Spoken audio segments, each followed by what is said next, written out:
पे होई धमाका, छठी घाटे पे होई धमाका। बाते काल के पाला न सुन बहका, छठी घाटे पे होई धमाका। केहू करही ना हमनी के महानहारे, महानहारे हरे महानहारे। बाजी अकेलावा के गाना रे, उहा नची है सह बहुत जाना रे।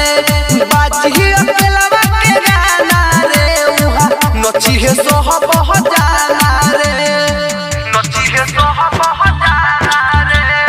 बाजी अकेलावा के गाना रे, उहा डीजे कंचन राज mix Pallavi recording studio Mathiya मोड़।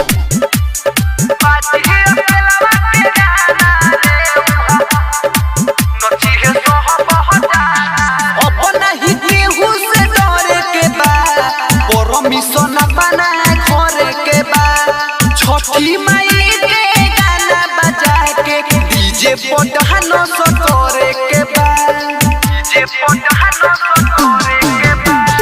अब नहीं केहू से डरे के बा, परमिशन बना घरे के बा। छठी माई के गाना बजा के डीजे पर डहानो सो करे के बा। कमर हिलावाला से केहू नहीं बाची, निमन बाउर सुनो सब केहू नाची। केहू मारी ना केहू के दहना रे, दहना रे हरे दहना रे। बाजी अकेलावा के गाना रे, उहा नची है सह बहुत जाना रे। बाजी अकेलावा के गाना रे, उहा नची है सह बहुत जाना रे। बाजी अकेलावा के गाना रे, नची है सह बहुत जाना।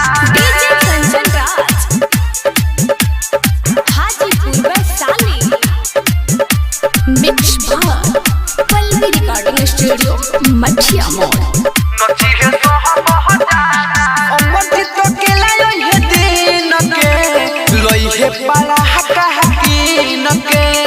परमद भैया देले हे बाले, ओही सा हकीन हकीन के।